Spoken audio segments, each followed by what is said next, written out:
Hello and welcome to historic Prophetstown in Battleground, Indiana. My name is Dris. I'm the Chief Operating Officer here at Prophetstown, and this is our farmstead. This farmstead is composed of about 125 acres, 65 acres in crops, all done by horses. The rest is a balance of pasture and buildings. This place was opened up for public programming in 2002. We've evolved into an agricultural facility that focuses on animal-drawn horsepower and low-impact farming. This is not a historical site. As I know we say historical Prophetstown, this is a place that focuses on low impact, low footprint on the ground with our animal drawn power. All of our power is done by horses. As we get to machinery shed later in the broadcast, we will talk about the type of things we do. I don't use antique machinery anymore. This is all modern horse-drawn farming that's safe. I can teach, and we can get a product out of it. It's very important that we are productive here at Prophetstown. We milking shorthorn cattle, we have Berkshire hogs, we are starting Boer goats. We have a very, very burgeoning Hispanic population, and we're trying to serve the needs of the people we sell to.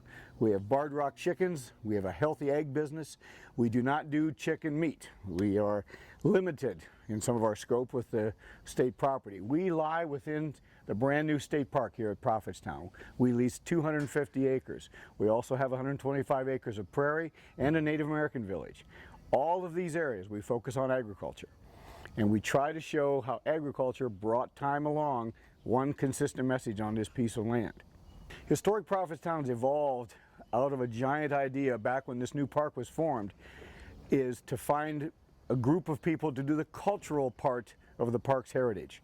And so this was formed a long time ago. It was called the Museums of Prophetstown, and they were going to have three separate entities: a Native American part, a prairie part, environmental part, and an agricultural part.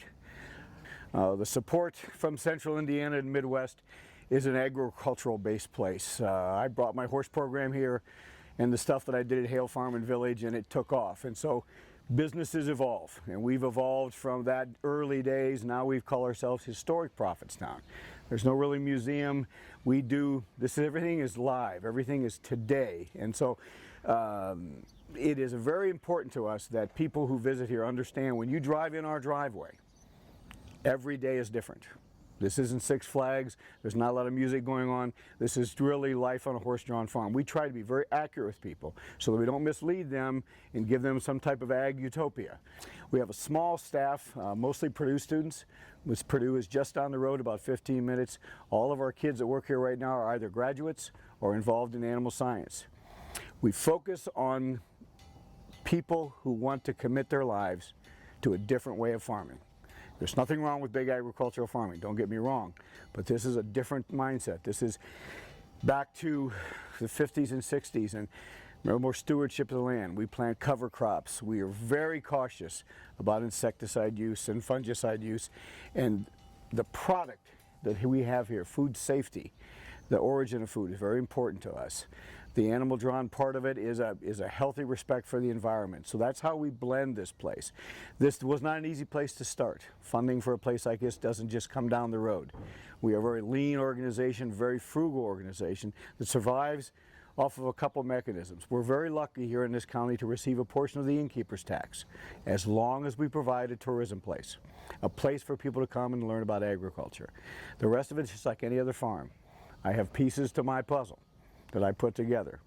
Every day is different, and every day can be a challenge, and our motto is see, explore, and discover. When you come here, we ask you to open your car door, come through our gates, and see and explore and discover what this place can do for you.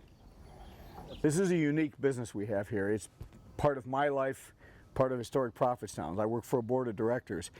I didn't jump into this business just yesterday. A long time ago, I was a game warden in Ohio, and I was a little frustrated. The job wasn't exactly what I thought it was, and one day I faxed in my resignation, and I went to Sugar Creek, Ohio, and met Leroy Stutzman.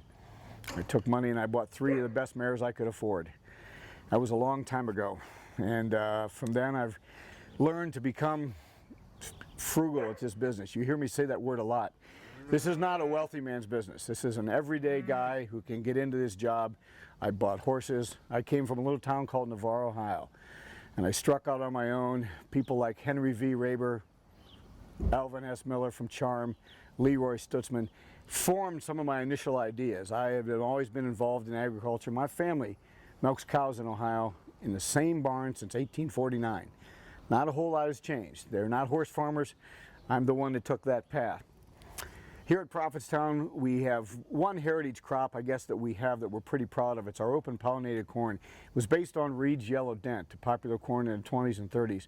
And this is the 9th season we have it. We grid off our field, we pick the best ears. Even kernels, we looked at superiority, and each year our seed is getting better.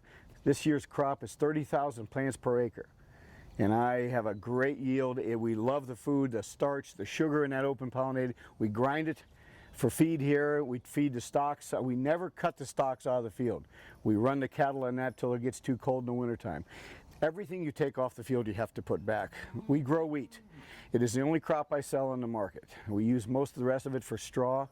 We have a big oats population and alfalfa and orchard grass hay. We make about 8,000 bales of hay a year with our ground-driven baler, and hay is the reason that we stay in business. Our forage, our oats crop puts us ahead of everyone else, and that's how we save a lot of money here, growing our own crops. We still buy vitamins, minerals, nutrients like that, supplements, but we grow all of our feed here, and we use very little fertilizer, a small amount of herbicide, and we're very productive with that. But the labor issue, you know, people will ask me, Dris, how do you get around that? I saw a quote in a magazine, I can't tell you where it's from, an Amish guy said that labor was part of his profit, that he was able to have labor and it was part of his profit. I think we need to think about that when we're thinking about our property. And so our crops here, our pasture, this is all very sandy soil which loves alfalfa hay. And we're probably going to start spelts next year. We think it's another quality feed. We'll probably stop growing wheat, selling it on the market, and put spelts back in because we can use it in all of our livestock feeds. Probably the number one person here, everyone thinks it's me, it really isn't. It's Melissa Brown. Melissa's our agricultural manager. She's my partner at RX Acres Belgian. She's the breeding manager.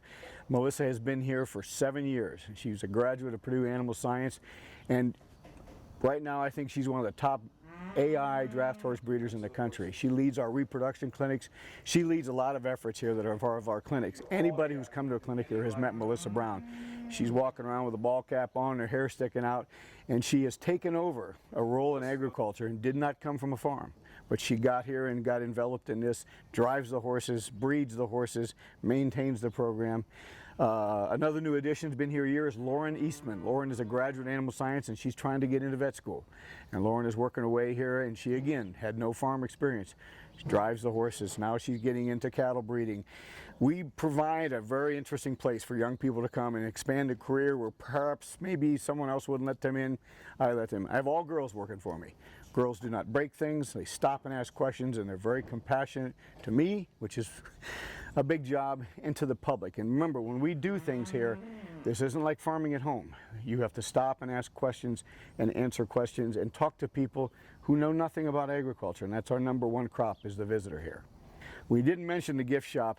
I hate to be the word gift shop, but that's where I sell all of my meat, eggs, beef, poultry, lamb, you name it, we have it here for sale. None of it has any growth hormones in it. We feed all these animals out on the ground. We're not organic. We don't pretend to be, but we try very hard to be as natural as we can. Years ago, when I was at Hale Farm in the Village, I was fussing about not being able to find qualified people to drive my horses. And another guy who I haven't mentioned yet, Eli J.C. Yoder, I think he is the father of the driving clinics in our country. And Eli J.C. heard me complaining at the Dover sale about not finding drivers, and he told me to teach my own. So I had my first clinic in 1999. Last year I surpassed 500 students teaching people to drive, not to show, but to farm, to use their animals productively, hobby, profits, you name it. We're very fortunate here. We have a clinic, we have 2 beginner clinics, May and September. We have an advanced clinic in October. We have a forage clinic now. Melissa has 3 or 4 reproduction clinics that we teach people to use their animals and be functional with them. Even the reproduction clinics. How do I get the next one? How do I make the next one? How do I affordable do it? We're fortunate enough to meet up with the National Guard here in Indiana out of Camp Atterbury. They have agricultural development teams that they send to Afghanistan. Teach those people to recapture their agriculture. And so we have been training those guys on animal-powered farming, low-impact animal-powered farming, and we've been very successful. We've had 2 groups from Indiana, 2 groups from Texas. We have Alabama coming. And it is such an experience to work with these guys. They're not soldiers, but they're National Guard guys, and they are over there in a place that when we're out here farming makes us feel very secure. So it's a really great thing for the students, my volunteers, to be involved in a project like that. It is what Eli JC was talking about, teaching somebody of value.